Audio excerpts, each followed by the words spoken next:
আজ সন্ধ্যায় পূর্ব মেদিনীপুরের কোলাঘাটে বিজেপির পক্ষ থেকে পূর্ব পাঁশকুড়া বিধানসভায় চার্জশিট পেশ কর্মসূচি পালিত হলো। মূলত পূর্ব পাঁশকুড়া বিধানসভা এলাকায় একাধিক সমস্যা বিগত তৃণমূলের বিধায়কের দ্বারা এলাকার অনুন্নয়ন এবং দুর্নীতির ও কাটমানি জেলার অভিযোগ তুলে ধরে চার্জশিট পেশ করা হয় বিজেপির পক্ষ থেকে। সংবাদ মাধ্যমের মুখোমুখি হয়ে তমলুকের প্রাক্তন সাংসদ দিব্যেন্দু অধিকারী কি বলেছেন শোনাবো।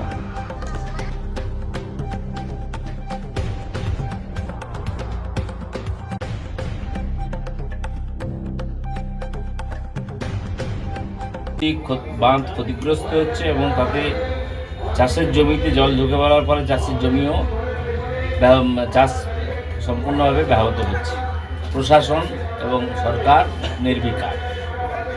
পাঁশকুড়া পূর্ব এলাকার সেচ দপ্তরের জমি নিজের দাবি করে লক্ষ লক্ষ টাকায় বিক্রি করে দিয়েছেন এক তৃণমূলের নেতা। সমস্ত ঘটনার রিপোর্ট প্রশাসনের কাছে গেলেও তারা দেখেও না দেখার ভান করছে। পাঁশকুড়া পূর্বের এক গ্রাম বা বৃন্দাবন চকে সেচ দপ্তরের জমি জবরদখল করে পার্টি অফিস বানিয়েছে তৃণমূল। আমরা কোলাঘাটে আমাদের পার্টির কার্যালয়ে উপস্থিত হয়েছি।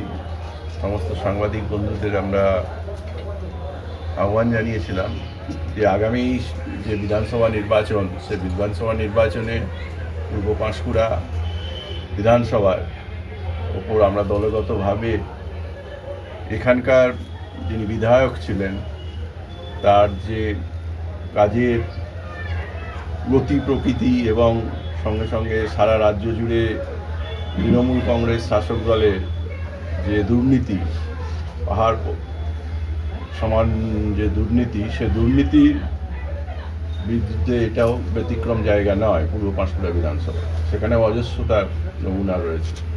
সঙ্গে সঙ্গে গ্রামীণ ক্ষেত্রে পূর্ব পাঁশকুড়ার যে দুরবস্থা, উন্নয়নের রাস্তাঘাট সম্পূর্ণভাবে ধ্বংসের পথে, সে ব্যাপারে কোনো রাজ্যের মুখ্যমন্ত্রীর কোনো হেলদোল নেই। তিনি ভাতার ওপর বাঙালিদের জীবিকা নির্ভরের জন্য বাঙালিদের সেই রকমভাবে তিনি তৈরি করার একটা ব্যবস্থা তৈরি করেছেন, যেটা বাংলার যুবকরা আগামী দুদিনের ভিতরেই শুনে দেবে। আজকের সাংবাদিক সম্মেলনে আমাদের এই চার্জশিট প্রকাশের ব্যাপারে সাংবাদিক সম্মেলন নেবেন আমাদের তমলুক লোকসভার প্রাক্তন সাংসদ, আমাদের রাজ্য কমিটির অন্যতম নেতৃত্ব দিব্যেন্দু অধিকারী মহাশয়। মাননীয় মলয় সিনহা মহোদয় আছেন, আমাদের জেলার দায়িত্বপ্রাপ্ত রাজ্য থেকে আমাদের অনুপম মল্লিক, তিনি রাজ্যের অন্যতম নেতা। আমাদের প্রবাসী রাজ্য উড়িষ্যা থেকে আছেন আমাদের সাথে অশোক পরিধান মহোদয়।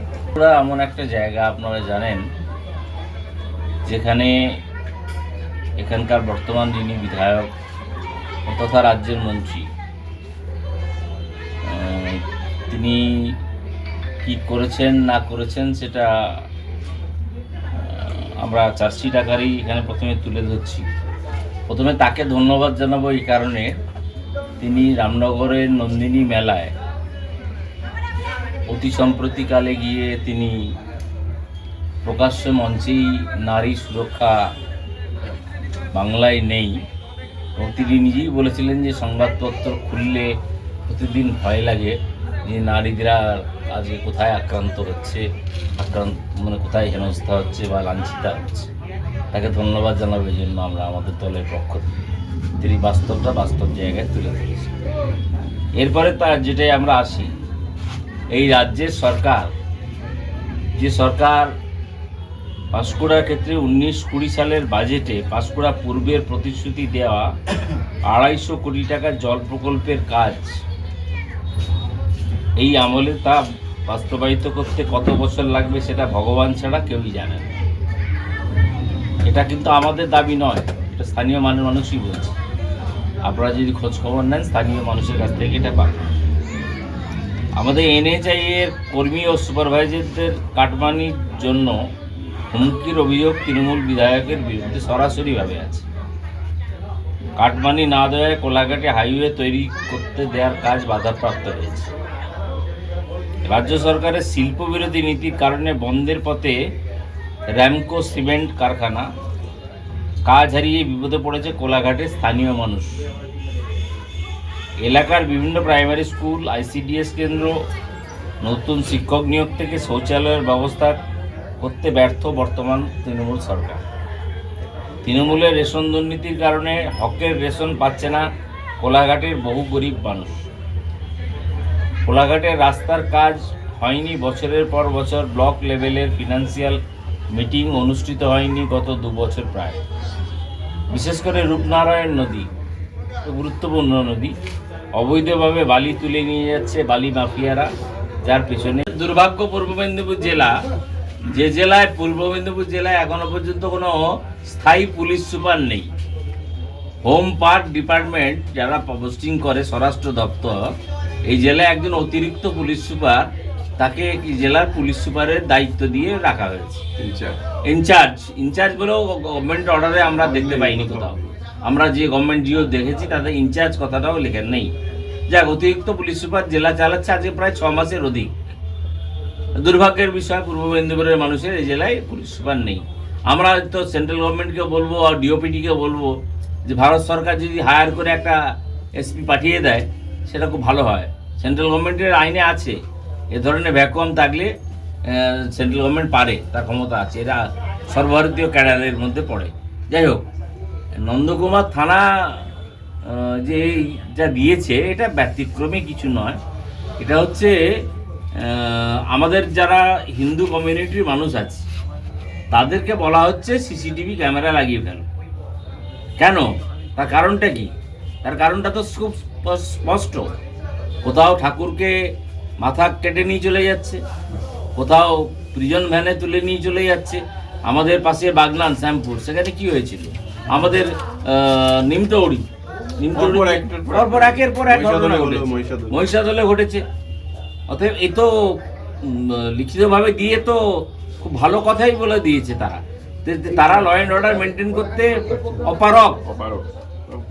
আরে এতে পুলিশ থাকাচ্ছে, না থাকাই ভালো। তো আমরা মনে করি তো অবিলম্বে পুলিশকে ওখান থেকে সরিয়ে দিয়ে সাধারণ মানুষের দায়িত্ব নিজের হাতে তুলে নেওয়ার কথা। আমাদের মাননীয় মুখ্যমন্ত্রী যদি বলতে পারেন রাত্রি 8টার পরে মেয়েরা বাড়ির বাইরে বেরোবেন না, আপনাদের সুরক্ষা দিতে পারবো না। আমাদের অভয়া বোন চলে গেছে, আমার দুর্গাপুর আইকিউ সিটিতে একটা উড়িষ্যার মেয়ে গণধর্ষণ হয়ে তাকে আইকিউ সিটি ছাড়তে হয়েছে। 80 লক্ষ টাকা তার বাবা গরিব মানুষ, তিনি ক্যাপিটেশন ফি দিয়ে ভর্তি করেছিলেন। এ বাংলায় মহিলাদের মর্যাদা নেই। অতি সম্প্রতি আপনারা জানেন 2-3 দিন আগে একটা অডিও ভাইরাল হয়েছে। কাঁথি 3 পঞ্চায়েত সমিতির সভাপতি ছিলেন, তিনি নাকি পদত্যাগ করেছেন শুনেছি, আমার জানা নেই পদত্যাগ করেছেন বলে। এবং এসপি তাকে প্রোটেকশন দিচ্ছে। এসপি বলছেন যে আমরা দেখছি, এসপি নয় ইনচার্জ বা চার্জ যাই বলুন, দুটোই বলা যেতে পারে, অ্যাডিশনাল এসপি বলছেন যে আমরা এই ব্যাপারটা শুনেছি, আমরা দেখছি, কিন্তু আমরা এই কমপ্লেন নিতে পারি না, সোমোটো কেস করতে পারি না। যাই হোক, এটা তাদের ব্যাপার। কিন্তু ভারতীয় জনতা পার্টির স্ট্যান্ড একটাই, যে মহিলাদের সুরক্ষা ফার্স্ট প্রায়োরিটি আমাদের কাছে। অনেকে জানেন আপনারা, মনমোহন সিং যখন প্রধানমন্ত্রী ছিলেন তখন দিল্লিতে নির্ভয়া কাণ্ড ঘটেছিল এবং তারপরে রাষ্ট্রপতি ভবন পর্যন্ত লং মার্চ করে মানুষ এগিয়ে গেছিল। দেশের রাষ্ট্রপতি প্রণব মুখোপাধ্যায় তখন দেশের মহামহিম রাষ্ট্রপতি ছিলেন। আর সেদিন বাকি নেই, কলকাতার রাস্তায় ওই নবান্নের 14 তলায় যিনি বসে থাকেন সেই 14 তলা পৌঁছতে, 14 তলা না পৌঁছলেও আমরা কালীঘাট মায়ের দর্শন করার পরেই কালীঘাটের একটু অদূরেও পৌঁছে যেতে পারি। আর সেদিন বাকি নেই, এই সরকার যাবে, আমরা পুলিশকে পুলিশের জায়গায় নিয়ে যাব। আপনারা ভাবতে পারেন যার যা এন্টাইটেলমেন্ট, যাকে যা সিকিউরিটি কাভারেজ দেওয়া উচিত, তার বাইরেও এমন অবৈধ ব্যক্তিদের সিকিউরিটি দেওয়া আছে যারা নিজেরাই খুনের আসামিতে অভিযুক্ত, তাকে সিকিউরিটি দিয়ে নিরাপত্তা দেওয়া হচ্ছে। আমরা এই প্রসঙ্গে বলতে, আর এই জেলার পুলিশ, এই যে এটা কি শুধু নন্দকুমার থানার ঘটনা? সবাইকে বলেছে, তার মানে এই ধরনের লিখিত আকারে আমরা বলছি না, সেগুলো হচ্ছে ধরুন এই গুরুত্বপূর্ণ যে জায়গাটা, এই গুরুত্বপূর্ণ জায়গায় আপনার সন্নিকট মেচেদা স্টেশন, যেখান থেকে লক্ষ লক্ষ মানুষ প্রায় প্রতিদিন যাতায়াত করে। ভারত সরকার, ভারতের মাননীয় প্রধানমন্ত্রীর তার যে ড্রিম প্রজেক্ট, বিকশিত ভারতের অন্যতম অঙ্গ হিসেবে মেচেদা স্টেশনকে নতুন রূপ দেওয়ার কাজ চলছে। সেখানেও কোনো না কোনোভাবে এরা যুক্ত হয়ে তোলামুলিরা ওরা ওখানে কাজে ব্যাঘাত ঘটানোর চেষ্টা করছে। আমরা মনে করি এই এলাকার বর্তমান যিনি বিধায়ক আছেন সেই বিধায়ক সম্পূর্ণরূপে ব্যর্থ হয়েছেন। তিনি তার যা প্রতিশ্রুতি ছিল সেই প্রতিশ্রুতি তিনি পালন করতে পারেননি। আমরা এবারে আমাদের আমরা পরিকর এই কোলাঘাট পূর্ব বাঁশকুড়া বিধানসভা, আমরা কোলাঘাট নামেই চিনি, কেননা পূর্ব বাঁশকুড়া হচ্ছে বিধানসভা কেন্দ্র। স্বাভাবিক কারণে তিনি কখনো কখনো যে ধরনের প্রতিশ্রুতিগুলো বিভিন্ন জায়গায় দিয়েছেন সেই প্রতিশ্রুতি পালন তিনি করেননি, এবং আমরা মনে করি আমাদের দলের পক্ষে এখানে সম্পূর্ণরূপে লুটতরাজ চলছে। এবং এখানে যে সিমেন্টের খাদান থেকে যে ফ্লাই অ্যাশ যেটা পাওয়া, সেই ফ্লাই অ্যাশের ব্যাপারেও আমরা সম্পূর্ণভাবে সন্দিহান আছি। এই কারণে এর মধ্যে তৃণমূল সম্পূর্ণভাবে ওটাকে একটা দলীয় একটা পরিকাঠামোর মধ্যে নিয়ে এসে একটা সিন্ডিকেট রাজ চালাচ্ছে। এছাড়াও তো বাকি রাজ্যের কথা আপনারা জানেন, বেকার যুবক বেকার ভাতা, যে বেকার ভাতাতে বেকারদের গতকাল থেকে লম্বা লাইনে দাঁড় করিয়ে রেখে মাধ্যমিক পাস 40 বছর বয়স তার মিনিমাম কাট অফ হবে। কারা কারা লাইনে দাঁড়াচ্ছেন? এমটেক পাস, এমএসসি পেরোচ্ছেন, ডক্টরেট পিএইচডি করার লোক সেও দাঁড়াচ্ছেন। কেউ বলছেন মোবাইলে রিচার্জের খরচাটুকু যদি ওঠে তাই আমি যাব। এটা আমার কথা নয়, সংবাদ মাধ্যম দেখিয়েছে। আপনারা প্রত্যেকটা সংবাদ মাধ্যমের কাছ থেকেই পেয়ে যাবেন, দেখবেন সংবাদ মাধ্যমই দেখাচ্ছে। এই যে প্রতিশ্রুতি, ভুয়ো প্রতিশ্রুতি, এই রাজ্য সরকারের এক মুহূর্ত ক্ষমতায় থাকার অধিকার আছে বলে আমরা মনে করি না। ভারতীয় জনতা পার্টি আমরা কমিটেড। আমরা মানুষের কাছে যে কথা বলেছি, আমরা ভাতা নয়, আমরা চাই স্থায়ী চাকরি দিয়ে মানুষকে স্থায়ীকরণ করে তাকে সেই জায়গায় নিয়ে আসা। আজকে অঙ্গনওয়াড়ি কর্মীদের মধ্যে যে ক্ষোভ বিক্ষোভ, গত পরশু কলকাতাতে মাননীয় কেন্দ্রীয় শিক্ষামন্ত্রী তিনি প্যারা টিচার এবং শিক্ষক অধ্যাপক সমস্ত শ্রেণীর এই যে স্কুলের কলেজের সাথে যারা যুক্ত, বিশ্ববিদ্যালয়ের সাথে যারা যুক্ত, তিনি বিস্তারিতভাবে বলেছেন যে কেন্দ্রীয় সরকার এই যে আমাদের যে টেট পরীক্ষা এর একটা উপায় তিনি বার করবেন।